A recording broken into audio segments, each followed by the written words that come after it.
بینەرانی عزیز و خۆشەویست ئەم کاتتان باش گەڕام و خدمەتان بۆ پێشکەشکردنی ئیدامەی بەرنامەی خەوتوی تەلەڤیزیۆنی پەرتۆ. لەم بەشە لە بەرنامە ئیسماعیلی وەیسی ئەندامی کۆمیتەی کوردستانی حیزبی حکومەتیسمان لەگەڵا و توێژەکەین سەپارەت بە قەتڵ و کوشتار و ئەدامێکە ماشێنی وەحشی جمهوری ئیسلامی ڕاوەرسانی نییە. پێشەوەی پرسیارەکەم ئاراستە بکەم اسماعیلی وەیسی بۆ ئیتمینان لە دەنگ ئەگە دەنگی من دەبیسی بەخێربێ بۆ ستودیۆی تەلەڤیزیۆنی پەرتۆ. سپاس بۆ ئێوە کە وەختان دەخیام ناکات فەرمونە خزمەتان. سپاس بۆ تۆش. اسماعیلی وەیسی هەروەکو بۆ خۆت ئاگاداری جیان لە کوشتارێکە حکوومەتی جمهوری ئیسلامی لە تەواوی توولی عمری کەسیفی خۆیە هەر ڕۆژە و لە هەر شوێنە و سەراسەری ئێران بە تایبەت قەتڵ و کوشتار دوای ئێعترازاتی چەند مانگە کە لە جەرەیانادا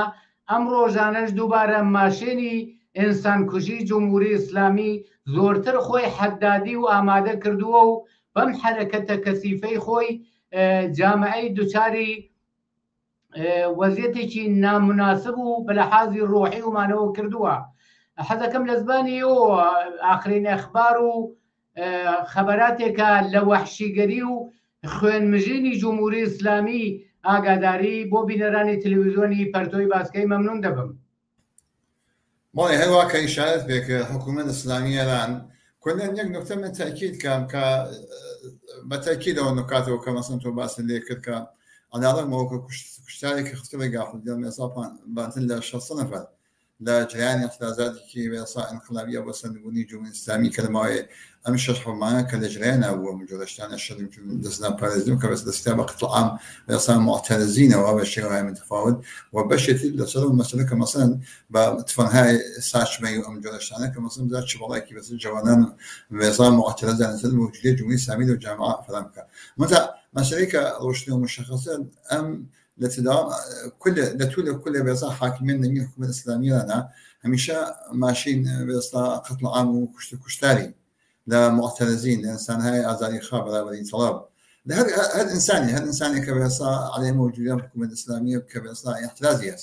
يحتاج موجوديتي بالنسبة للسياسة كان يصل كل موجودية نانا بالكي دعاء بتوا ماشين لو كان شدي بيصا قتل عام بالشركة وقول معلومة هميشة أمانة بقى كمثلا تبقى أمريكا مثلا وجودية تايسا كان كمثلا بعد ل 650,000 نفر يسا قتل عام كإعدام كل زيدان كان أما بس كروشتو مشخصة وحاشها النقلة يعني ها أتاني بيجين جمهورية إسلامي مترادفة لقل يعد كشتار قتل عام بشرة لازم نهاية متفاوتة كتايسا كان نشاين داقا التي كمثلا لم أخذ أعمال هاي كوجود يسمى حتى تبقى بيصا أما سلسلة معفو بين حقوق بشر الجهاني موجودة لكن يعني كلها بيصا شمانية أخير صار تازي ميلادية صارت ياخذ بعد دو سنة في جالس كان مثلا إعدام كذا أو دو سنة فلك بيصا أعمالك جمهور وتوا أو سك بيصا إن ربع جامعة بيصا إفشال الله وتوا أما خارج لو بيصلا أوانيك بمخفيانا باليسر بنيسي كذا إعدام يعني كله بين يعني بقت هو يعني كم جوز أما جواز مثلا وجواز لو بيصاب ما تقول الشخص اللي فرق الجريان احتياجات كاكا يسجل بالنسبة كبيصا هذا الجريان والجاري عليه موجود الجمهورية الإسلامي كما تقول بيصا نفري كشكات أما تبقى أمريكا شيء كل الدولة هاي كل حكومة هاي كذا إنسانية لا صد دنيايا عشان مقام جيغوري جيكي أولي لفقر تحمل فقر وفلاكته وبدبختي وبشريات هيك شيء نص الدنيا نقول كشتان معترضين إنسان هاي بدل مثلا أزادي خان مدلنا بيشكوتوا وهالكسي كباصة مش بجمهورية الإسلامي موجودة بقومية فلان سياسة كباصة علي من أحوال يصا أكثر في مدن أمجامسة إنك جيغوري جيك أولي هس كما سببوا لنا حفتي دروج بيشتري يصحوا الشخص نفري عدم شخص نفري عدم كلام كسانيكين لما يصير كان يقول معترض الإنسان هيك معترض الإنسان جواني كي معترض كبيصات شو دعات عادي تري مثلا ما تقول أمر شيء ذات تقصير يكرجال بيهابته إمكانية لا تمشي بتسكاد ناتواني كبيصات زنديك عادي وخوي نربالي كمثلا بيتهم كذاشتنا و نشان نسشان باوكو دايكي ما قسوا قابل تحمل نية جوال لما مثلا أو في شاغل بيصير روح رواني اجتماعية كده جامعية ككسر الاختيارات تدبروا كبيصير نوعي مثلا كلاسيكي بينا بيقول يا أصلينا يخليني كتوش كاريد أمشز وأم في شركة ودي أنا كبيصير أو تحمل مثلا حجابك أو صانتكي هذا خواب بعد تلوا ناوي أشي وابد أيوة كبيصير جماعتك وحشي جماعتك زد إنسان ده مثلا بيصير أمر بعض نيز وخصيص أو جامعة معنا مجموعة في الشركة على العالم وكبيصير فقط فلاك المداري نبولي بيكاري هذا السنة بيصير حتى عندها فوشي عندها مكان بيصير إجالتان رحام وقت بديشاو فلسطين مثلا اعتياد فلسطين بيصير خشونة هاي مثلا متفاوت اجتماعي له جامعة كبيصير شرمنا عليه كثير يا مثلا خانوات كان تنفذوشي أما أنا نجيب وجود الجمهورية الإسلامية وأمس شحب معنا كمثلا كوقت تواشاكين ده بالك الشاري والوزارة هذا شو أصلا يكوا أو يحتاجوا لي عظيم اجتماعي كيف طريقة كبر عمل مسألة جنسية وجدان جدان كبيصة آغاز قال أم خزيبونا من جلشانا كدوية بيصة كشتنا مهسا أميني يا جينا أميني كبيصة دائما ديابا جمشكي عظيم أستاذي عليهم موجودة الجمهورية الإسلامية للسلاسل إلى كنتائج نتيجة كبسيط شلون ما يمكن بعدين الشخص النفري كويش ياخذ 25,000 نفري بيصير زنداني كلها وهذا كسيبي بيصير وسع قلي كي ملياردي يعني أنت سشاني كفشاني كفشاني قلت أمانة شقريك يا شون دوش تس تقابلك جزء أساسي جامعة شو ميان أو تتسوى من الجمهورية الإسلامية شيكاغو أو تم تشكل سازماني يافتم ولا بود اجتماعي كاشن كبيصة هيش تاني توانيجا رهبريك السياسي كومونيستي بهاكد كبتواني بقول معلوماتي بشوية انقلابي أو جهات انقلابية كما سنك بيجريتي وبشيل هدف من سازماني يافتم وسن يكون الجمهورية الإسلامية كمان أو كم معلومة روشنا خد الحكومة الإسلامية الآن أزانيت كجامعة حكومي ببيصة لحكومة موجودة للجمهورية الإسلامية عبوري كحكومي بس نقول الجمهورية الإسلامية دعنا وأما أو مسألة زي كل تلاشايك هواك بيصير زمانك إحساسك بالنسبة لوسيعتي ولسه الشاركانة كبيصير شل يمكن لسنا باريزم بتفهم هاي الساش ميليس كبيصير ما قتل عام كل نوع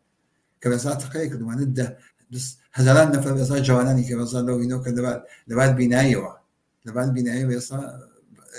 ناقص كلها أما أول لسه حتى مثلا تتواشاك لم دوسولوجيا ولا أخلاق بس شراء فرنيان ومعلمين وبعض الشتغان كبس وخاتم مسألة دستور حقوق ومستمر بخات مسألة زندقان يحتاج يعني كلها بيحتاج شغلك أو كبس أو كفعالين كأصلية ككلية بس زينانية أو كأنك مثلا بلازم مراكز كلمة متفاوتة بس صناعة النفط والبتروشيمية وجلشتان أصل اليوم أنا كتواشاك كمثلا بس يعني كودي أنا إمت شوه هذا نفسك كاريجل لشون كاي إخراجك بوچه خرجی نه ودی دستمزد کن بنیتن کارا کم علاقه خرجنم دستمزد که مثلا حق انسانی خما او وقت شاید وضع احوالی که مثلا اینکه تأمین کشی پیمجرگیت او تفشین نوگه بینی کن اما وقتی کارفر مکان که مثلا وابسته به خود حکومت اسلامی نه که حکومت جمهوری اسلامی نه حکومت اسلامی نه جماعه که وقتی که مثلا مینا کاتون جلاله تیر وقتی کارگر که مثلا دسته حساب وجه کمن حقوقك اجتماعي انساني كم دست مزدك مسك معيشتكم وخانوادم كشيء تامين بيتكم معناها هنا كاز بقول يا تي ني نقول امنيتي انتظامي فراخان ذاتي او نسري يجي تو مخل نظم امنيتي يعني مخل نظم امنيتي بايش هو كما تو سوداوري من كبيصلا ان بياكات نشس بياكات وجوشان سوداوري كم قالك مكا تو بس بومن كاكي اعضاء بجني كم سودو سمايا كم فلبيتوا دواد تو يلل نيجي فقط نانيكو بخون يمين نيك اللي بتشيد استعالي كده بيتو كبتواني سوداوري سود بومن توليدك اما مثلا والجمهورية الاسلامية جزء دام قتل عامة وكما سويت عشان ما كما زمان نشوف بنشش معاكم مثلا تبغى ما بعد دو سنة في كعادام كذا بس صار قلب وزشتيش كما سوى مثلا صار وزا هزار شواص وياك أعمالي كرسمي كوزا خدنا دو سو الشخص نفري عدام كذا وزمان أمانة بشيكا تعذب بشيكا لو كدرزي كذا يعني هتشيل جو جامعة داموجا نزل أم بنجمعنا كويت وشايك مثلا مثلا يمكن حدود شش معنا سوى اشتغل رجعات أو دو سنة في عدام يعني هشيل دنا في عدام كذا زندگی لده نفر تحت عنوان هو كبيصلا مواد فروش فلان فيزا بلان بشو واكات مسألة جديدة وأساسية جاي وحشة خانة الجامعة شو نزانين أم جنبشة لجريانا جنبشة كمثلا ممكن بريك أزبيج النفذ وكل شيء كده وكف خيابنا ما توابو بس فراز النشيبي هز فراز النشيبي يسوي جودشتانا والجمهورية الإسلامية تحديدي دقيقة زانيه كأم شرائط وزا أحوالها ناشطة معلوم أم شرائطها كدسي بيكرجع موزع أحوالها كدسي بيكرجع أم يحتاج تودي اجتماعية خارج لأن بشيوي كموجودية على رغم فراز النشيبكي جهتي والسنقوني جمهورية إسلامية سنقوني جمهورية إسلامية متحققة يعني الجمهورية الإسلامية بشيوي كان يا بشيوي كي بيصلاين بيت جمهورية إسلامية ما زانين وبويا كقتل عامة كات أكوشي زندانة كات كبشرتي كبتواني بإصلاح بقاي حكومة الزد إنساني زد كارجري زد جن زد بإصلاح من أخوي مين كات أما أو باش زكا بس ماشين كشتا جميع كسر يقعدوا بلا كاينة كات أم تزكى وهم من الجامعة إيجاد كات بنوعي أقل من 20 دام الجامعة بلان مسألة أساسية خيالي خاوة أما إمكاني أقل من 20 دام الجامعة أقل ما مش بس شو صار كذا إذا قتل عامي كذا باش يبقى متفاوت أقل موفق ويك تايسا كتواني الجامعة بلودوا بدين يسوون جلستانا اللي كان موفق ويك ممكن يا أو كأي بيت أسينيا بلام تأسيلها كيف فلما قطعيها كما سن بويك على المواقعات كما تتواشى كما سن شيميائي بلان كدن سيستماتيك دي مسألة وبرسيارة دي مسألة ومسألة شيميائية زور صبر كانت اسماعيلي ويسيتوبا وردي باسي هدفي جمهوري إسلامي ودليل جمهوري إسلامي بويكا أم قتلوا كشتارة والريخات بتايبل للدسالي آخر لم دسالة كبباناي إيران توهم بجمهوري إسلامي نما واعتراضات وسيبوا وبتايبل لم حوهشماني رابردوا جمهوري إسلامي وحشت كوتو تجاني بخيالي خاوي خويا قر دا مكان زياتر بكا دتواني جامعة برو پاشەکشێ بەرێەوە وادار بە پاشەکشیانکەوە بەڵام دروست ئەبینین عەکسول عەمەلەکەی ڕێفلێکسەکەی لە جامعەدا دژ بە جمهوری ئیسلامی تون و تیژتر بووە و خەڵک تەسمیمیان گرتووە کە جمهوری ئیسلامی لە ئەریکەی قودرەت بێنە خوارەوە با تەوەجه بەو تەوزیحاتانەی کە تۆ داد هەدەفەکانی جمهوری ئیسلامی لەم ماشێنی قەتڵ و کوشتارەی نۆکتەیەکی ئەساسی ئەمەدا بە نەزەری من حتەکەم لە زمانی تۆ ببیستم بۆ پێشگرتن بەم فاجعە بەم ماشێنی کوشتارەی جمهوری ئیسلامی کە بێتەوە هەم بە مەیلی خۆی هەر ڕۆژە هەر سەعاتە دەست دەبا باشترین ئینسانەکانی ئەو کۆمەلگا کە بە حکوومەتی کەسیفی جمهوری ئیسلامی معتەرضن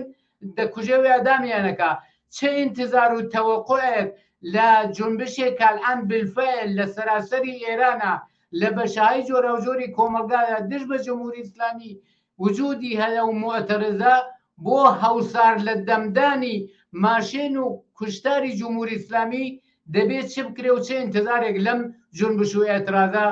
چاوەڕوان نەکرێ بڵێ یەک مەسەلەی مشخصە ئەوەیە کە مەسەن ئەتوانی فیلفۆر کە لە بێسا لە هەمبەرزگی تەبەقاتی ئیجتیماعیە ئەچی جامعەی یەکدەست چیدە بەرامبەر بێسڵا ئەم ئینەوە ئەم ماشین کوشتار جەمعیت خستە ڕێگا ئەمانە کە مەسەن کە وتمان کە ماوەی ئەم 6 مانگە طبق ئەمانێکی ڕسمیەت کە هەرچی ڕێدا نەفەری ئادام بکرێ لەسەر دەست ئێرانە ئەوە فوران متوقف كريجين باعتراضات تولي اجتماعية يعني وسا أما إنكير متى نهاية بوك الجامعة بدأ سوادي تنجادي بمعنى خو معلومة هذا هو تسميه كجامعة بدأ سنقولي جمهورية إسلامية ما سنقولي جمهورية إسلامية كمان سو ممكن تقول شيء بيشري قد عني جواسة وما أنا يمشوا بخبي صباح حسيت وهم جلست هناك يتو معنا بلام بتول لحال حاسة سريعا أكلية كبسات أم سياسة كجمهورية إسلامية تسليمي كده هدف من السازمان يافتز كبسا جامعة ودا ما قمنشيني كا بارلماني جامعة قمنشيني كا خواص مطالبات كوجود بسا بوجود اجتماعي كبس نقولين جمهورية إسلامية كحال على قمنشيني بدأت وانا جامعة أن تقابل بتعطيك السياسة وخير كده أمني روشن به كجمهورية إسلامية بخواش يتمنى فلان في سالم مش تمين ناكل لهمزيك اجتماعية سازمان يافته هدف من دوای بێتەوە ئەوەی کە بێسا دەست پێشڕەوان مەحافل ڕەهبەرانە عەمەڵی لە بێسا مەحەل کاروی زیستە ماشەکاتوەوانە لە مەراکزەکە ئابریشیا لە جومشە ژنانە بێسا ئەو نتانە پێشڕەوگەدە کە مەسەن چ لە جومش کاریگەریە چ لەناو مەراکزە کاریگەریە چ لە مەراکزە بێسا ئامۆژی و کاریە وەکو مەدارس و جۆرەشتانەکەوە کە مەسەڵی شڕای معلمین و فەرهەنگیان و جۆرەشتانە کە تێنەمایان چێژدا وەچی لە بۆ لە ئیجتیماعیەکە ناو جامعە ئەمانە کە بێستا خۆیان متشکلەکەن خۆیان سازمان بدەن پشتە پای ئەم قەزیە بە ئەنوان شەبکەیەکی واحد دەست ساتر بێستا جامعە ئەوەی کە مەسەڵەن بەحسەکەی ئێمە کە مەسەڵەی جامعەی کوردستان کە بێستا عارەزەی ئەم ئەوزاع ئەحواڵی شتەکە بە خۆڵاوی کە کوردستانیشی کە سەبەر میرشتانەکە ئەمە کە بێستا وەختی کە لە بۆدی ئیجتیماعیە لە جامعەی کوردستان متشکل و سازمانی پشت ئەم مەسەلەوە دیارە تەئسیراتەکەی بۆ بە شکست کێشان ئەم سیاسەت ئینسانیە لە سیاسی ئێرانەکە وجود دێت لێنیشا محافظی پێشڕەوە ڕەهبەرانە عەمەڵی بێسا لە مەحەل کار و زیستان لە زەمینهای متفاوتە کە ئیسە ئرتباطاتە کە بە قۆڵماڵیوە کە بینەکەن بژی ئازادی بەرابەری کە بە قۆڵماڵیوتی هەمبەستگی بێسا بەلوچ و ئازەری و کورد و ئازەری ئەمانەکە مەسەن بەحسەکرێت و گرشتانە ئەمە جۆفزای و جامعەسە کە لە یەک هەڵ پێشکێن ئەمە زەمینە سازێ بێت کە لە حاڵ کە بتوانێت بۆ گامە بعدیاتی کە مەسەن تحت ڕەهبەری بێسا حزبێکی سیاسی کۆمونیستی و حزب حکومەتیست بەسا سەرنگونی جمهوری ئیسلامی بە شێوەیەکی ئەخلاقی متاقم بێت تاقو بەیەکەن بەڵام لە حاڵ حەزە ئەو تەنیا ڕێگەوە دە بۆ ئیجتیماعیەکە بەرامبەر جمهوری ئیسلامی قرار بگرن و ئەم ماشینە بێسا کوشتار دڵمی کە سەرێگات میرۆشتانە متەوەقفیکەن سەری بن بە دیوار سەنگیا و ئەم سیاسەکەوە هەڵی بژارگەم جۆشتەوە کە مەسەن چون لەسەر مەسەلەی حجاب لەسەر مەسەلەی حجاب کەینەکە بتوە ئیمکانەتی کەس هەرچی ئەلازۆ لە ئەو باشە بە شێوایە متفاوتی داشتوانە ژدان بە هیچ وەجه من نادەمەوە قەزیە بەس ئەساس زەمینەیەکی واقعی عینی ئیجتیماعی کە مەسا جامعە دفاعیان یەکات دفاعیان یەکات لەسەر مۆزیدە جمهوری ئیسلامی بەتەنات کات ئەمە مەسەلە لەسەر من نوکتێتی بێنم بەرەوە کە مەسەن یەک مەسلەی مشخص کردێمان دەڕۆشتن بێ یەکێ لەو کەسانی کە بێستا کە ڕەفیق سەلیمی یەکێ لە فعالینە کارگەری بێستا سیاسی اجتیماعی لە جامعەی کوردستان لە شار سناتە کوڕەکەیە کە بێستا لە جریانە بێستا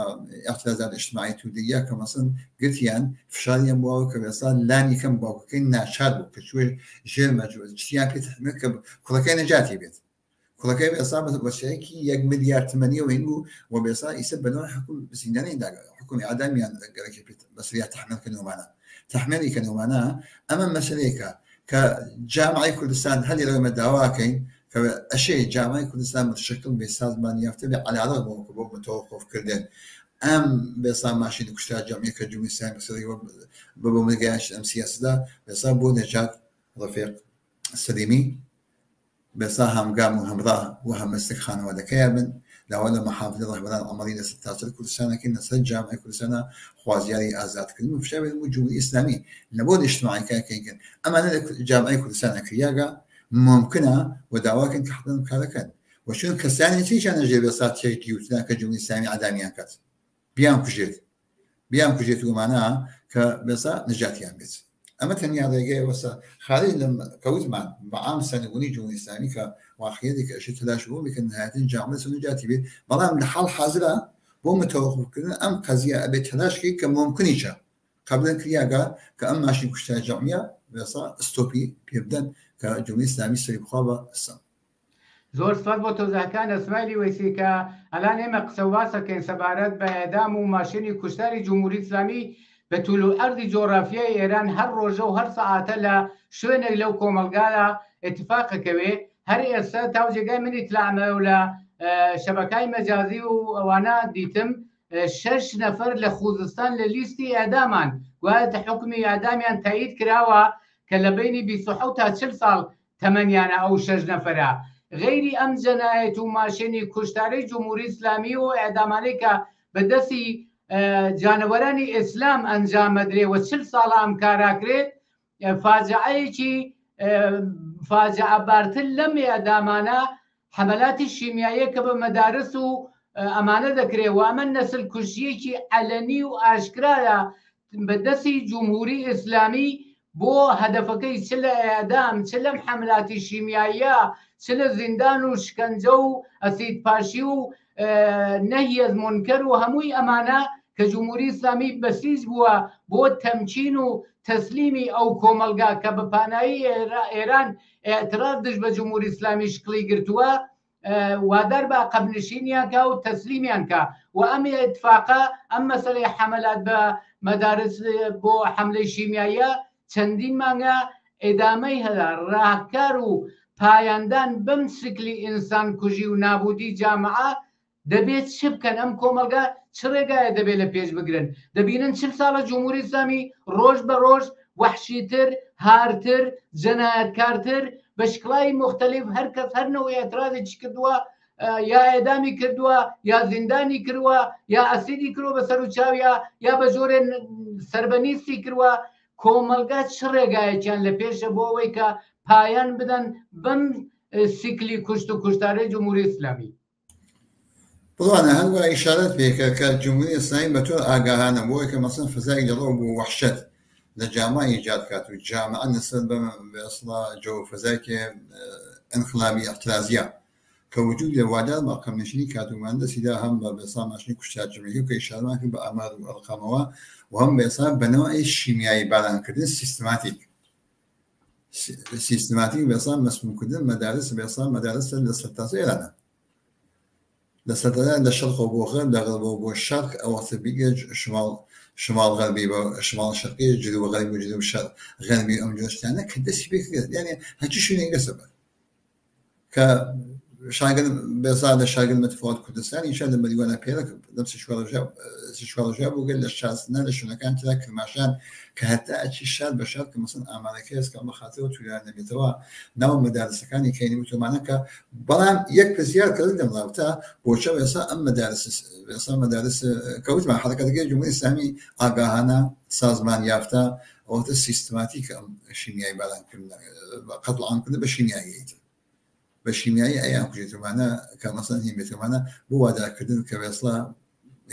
بۆچە یەک مەسەلەی مشخصە کە وتمان کە لە شاریوە دوای ئەم مەسەلەی ئەوڵە جنبش ئازادیشن جنبش ڕەهاییشن جنبش بێزار دفاع خۆشنان لە حەبەی ئیسمن 1957ەوە کە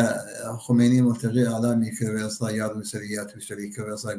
گەلای حزب الله و ئەڵازول ئەو باش ژیانە خیابانەکان لە شاگەرمەکە تا بە شاری وەکوتانەوە ژنان چوونەمەیان کە بەناو ئێستا جیهانی ژنەوە هەشت ماس حەوەی ئیسمن لە 1950 کەوتیان دەڵوچەی نەتووسەری جنبشی ئازادی خەبەری ژنان دفاع لە حقوقیشن شکلی گرت و ئەو جنبشە لەو ڕۆژەوە بێسا هەمیشە بێستا نوک دماغ وێسا جمهوری ئیسلامی بووگە عەلەی جمهوری ئیسلامی بووگە لە شێوەهای متفاوت لە جمهوری ئیسلامی بازێکەکە ومە جمهوری ئیسلامی کامڵ زانێت کە نهایەتەوەی کە مەسەن گەربین کە تەواشاکە لە کل حرەکات اقتصاد اجتماعی کە تەواشاکەین لە مەراکز کارا لە مەحەلات زیستان لە شوێنەکانی ژنان بێسا پێشرە بوو جز پێشتەوانی پێشگامان بێسا احتجاج عليه موجود جمهوری ئیسلامی بووگەن دفاع لە حقوق اجتماعی و دفاع لە ئازادی بەرابەری لەو جامعە بووگەن تەواشکی مەسەن لە کوردستانە ئەڵادەمەوە کە بێسا لە هێرشگەری جمهوری ئیسلامی بەسەر شارەکان کوردستان و ئەمانە کە مەسەن کەینیانکرد لە شەڵ مبارزەی مستەلەحانەیە بازی مستەلەحانی چاکە بێسڵا ژنانە میسەی یەکی لە پاگەری ئەسلی و ئەساسی وانە بوومانە و ئەم حرەکەتەی بعدیش منجور بۆ یەکە من ئەم تاریخم باس کرد تەنیای نەکەی و یەکە مەسن کە لە مەسەلەی ژینە ئەمینیایە مەحسا ئەمینیا کە مەسەن ئەم مەسەلە هاتووی لەبەر کە جمهوری ئیسلامی تا ناکوشتیومانە کە بەسا و اقتصاد توودەیە شەڕی هەڵدا بۆچە زمینێکی واقعی اجتماعی وەکو ئاتشفشانی کرد لە دەروونەوە بۆرکانی کە لە دەروونەوە کە بێسا قوڵیەدا و ئەو قوڵەکە مەسەن بووە بەهانەی کە بەسە مەسەلەی ژینا ئەمینی وەختە فۆرانی کرد لە جامعە بوو بایەوەکەوە احتیاج عەزیمەت و اجتماعی کردەکە و ژنان رووسەریان سووتان عليه موجودة جمهوري قسەیان کرد دفاع نەخۆ اجتماعی ئینسانی خۆیانیان کرد و پێشگام ئەم مەسەلە بوو ناو پەڵانسا کە باسی لێکمانە بە بڕوای من کە بێسا بە عنوان بێسا تەحوڵە دامن پێدان بە شکلکردن و دامن پێدان بە جنبشی انقلابی بۆ سەرنگونی جمهوری ئیسلامی کە بێسا تەحوڵێکی انقلابی بێتە بەرەوە و شتێکە بەسا بەناو بێسا انقلاب ژیان ئازادی کە مەشروع بووم جۆشتانە ژنان بێستا پێشگام و پێشەوە پاسیام قەزیە بووبن دەبیرستانەکان کە یەکێ لەو وینگەرم کە بێستا کە محاصلینێک کەنیشک کە بێستا پێشگام بوون لەسەر ئەم قەزیە بۆ جمهوری ئیسلامی تەمەرکوزی کە سەر ئەم قەزا ئەم نەسڵە ئاتیە نسل آتی که بقول معلومه که الوقت بدوا أمانة بأو جو فزايك انقلابية جو فزايك اعتراضي اجتماعية كوقت بعد نوجشنا أو ذا هميشه بيجل أصيل بس نقولي جو الإسلامي وبويا قريك اللي سر أو قضية كأو بشر الجامعة شو نرى الجمهورية الإسلامي كان تلاشي لما أمشي شو أصلاً بعد حبيت من بنجاح فتوكا يارو سريات وشري كجداوي يارو سريات وشري عليه وسان وكشف كشكي واقعي جدية جدية ما بعد سياسات اللي شو أصلاً بعد بجمهورية الإسلامية جمشة دفاع له خجن كيسا ومان كخويس حنا كبالجمهورية الإسلامية ده والجمهورية الإسلامية تواو تلاشي كل كباقة العام كده زندان كردن فشار هاولدن قوانين بخو مقام عن إخوان ارتجاعي كمثلا تهسيو كردن كبيسا بايزو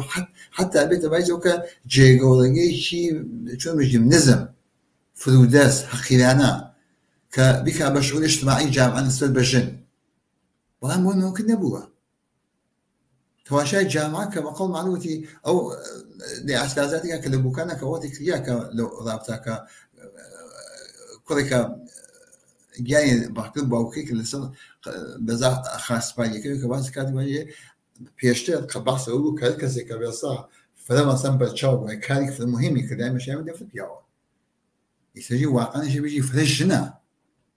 أما جمهورية الإسلامية تحرير يز أمانة زاني وأبوي أمهي الشاكة والله مش كردن تاني على بس كبيسا جامعة بسيج بيت هل أو مثلا خانواده كان يعني والدين أمنا قالوا وكل جامعة كما قلنا مش فاهم قضية لازم كوميتي الدفاع كوميتي الدفاع لما دار الأساس الشارع كانت تشكيل بن أما ممكنة أما ممكن الناس مثلا وبيسا جمهورية الإسلامية واجد لكن واحد الناس مثلا بيسا كلنا وفلان في سالم أنا كمثلا كنت في المحلات أم كان ممكنة أما تاني على كيا كأين بيت كحط من أشياء ممكن يدير التشكيل بن ودفع من الجمهورية الإسلامية وهذا باقي مشيني كان كنم كهذا الثانية بيصلا دسبش زور سپاس مالی ویسی بحثی مهمه پرسیار زوره بلا متاسفانه گیشینا کۆتایی وەختەکەمان و زۆر سپاس بۆ تۆزەکان و بۆ بەشداری لە بەرنامەی ڕۆی تەلەڤیزیۆنی پەرتۆدا زۆر سپاس بینەرانی عزیز و خۆشەویست بەم جۆرە هاتینە کۆتایی بەرنامەی و حوتۆی تەلەڤیزیۆنی پەرتۆ لە هەر شوێهان ساقی و سڵامەتیمەتان ئارەزوومانە شاد و سەرکەوتوو بن.